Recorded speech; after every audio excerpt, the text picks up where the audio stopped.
Hoy en día es bastante común encontrarnos con el término ingeniería genética en internet. Es un tema que puede llamar mucho la atención por la cercanía que tiene este increíble tema con la ciencia ficción. Pues no es de extrañar, ya que las películas de ciencia ficción nos han mostrado en más de una ocasión lo que esta increíble tecnología puede hacer: traer dinosaurios a la vida, convertir a un científico en par de mosca o dividir sociedades. Pero esta tecnología futurista está al alcance de nuestras manos, siendo usada para varios usos comerciales, tecnológicos y en el campo de la medicina.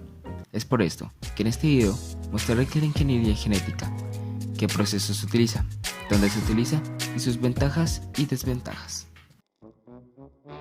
En 1973 se presenta en los Estados Unidos una técnica de recombinación genética. Esta consistía en manipular directamente los centenares de miles de fragmentos del ADN para modificarlos según nuestro beneficio. Esto es lo que se le llama ingeniería genética. Es la manipulación directa de genes y la transferencia de estos de un organismo a otro.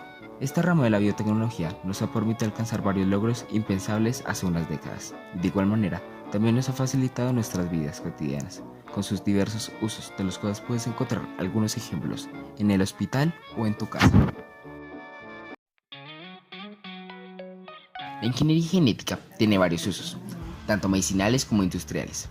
Tal vez los más comunes sean la penicilina, la insulina, la agricultura y la ganadería. Tomemos como ejemplo la insulina. Para generarla, se toma el ADN de un cerdo, el cual es capaz de producir insulina aprovechable para los seres humanos desde sus células pancreáticas.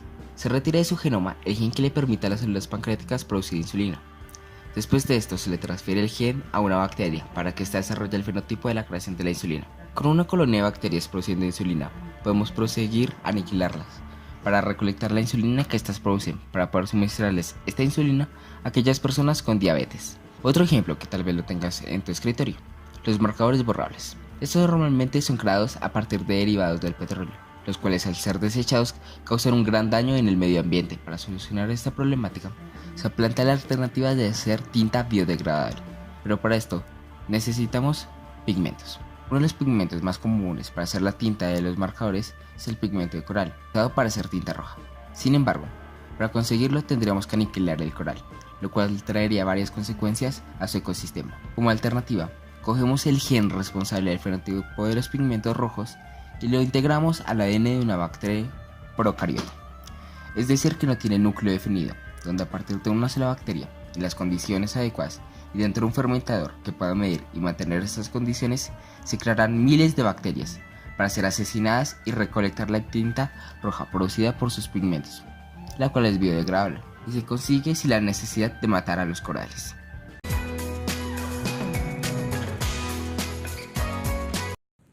Ya que ya conocemos los usos de la ingeniería genética, podemos proseguir a explicar con más detalle el proceso que los ingenieros genéticos llevan a cabo en los laboratorios. Para esto, seguiremos con el ejemplo de los marcadores biodegradables.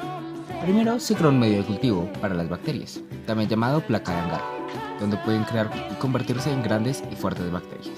Este medio de cultivo se debe hacer con un plato de Petri lleno de caldo de lisogenia.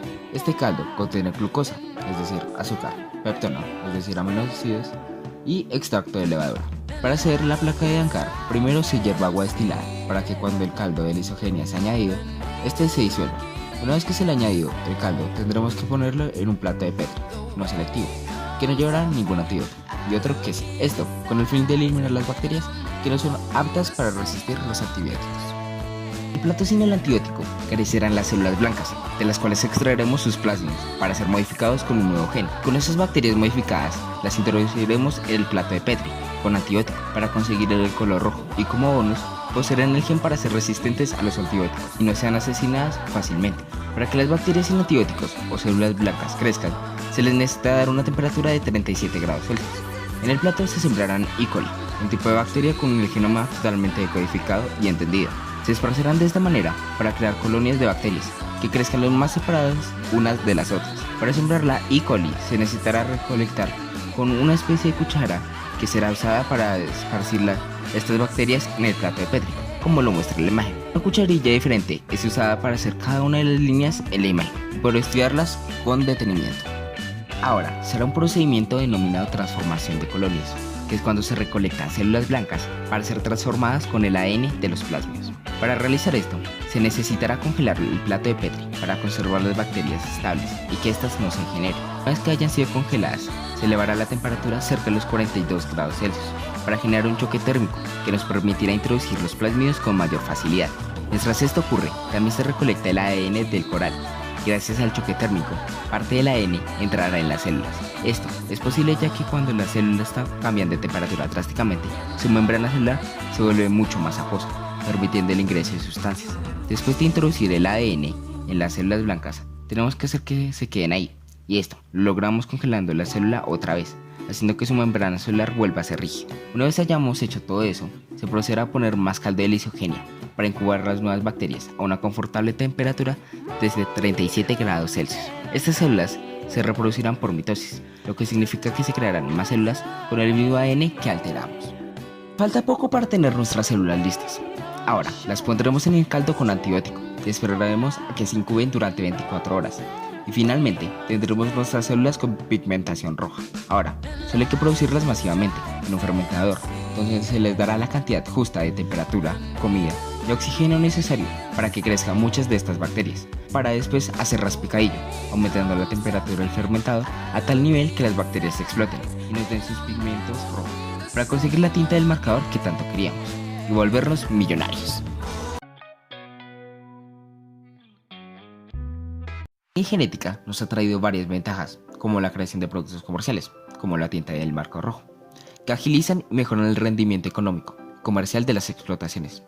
La facilidad para hallar curas a las diferentes enfermedades que ponen en peligro a millones de vidas humanas. Creación de cultivos que soporten climas extremos para poder suplir la seguridad alimenticia de todo el mundo, aún en los climas más extremos. Sin embargo, todo lo bueno también trae consigo algo malo. La ingeniería genética puede traer consigo varios intereses económicos, que al mismo tiempo puede traer un monopolio a la industria, al elevar el precio de los organismos genéticamente modificados. De igual manera, teniendo en cuenta un aspecto más científico, se pueden presentar una gran pérdida de biodiversidad al cruzarse varias especies. Además de esto, se puede dar el caso de que algunas plantas no deseadas adopten las características de ser resistentes a los herbicidas. Para concluir, la ingeniería genética nos ha permitido tener grandes avances en el campo científico y en nuestra vida cotidiana. Pero así como mucha gente ha utilizado esta tecnología para ayudarnos y facilitar nuestras vidas, también se puede usar de una manera atroz. Y depende de nosotros saber cuándo y cómo usar estas herramientas tan útiles sin afectar nuestra sociedad o a lo que la rodea.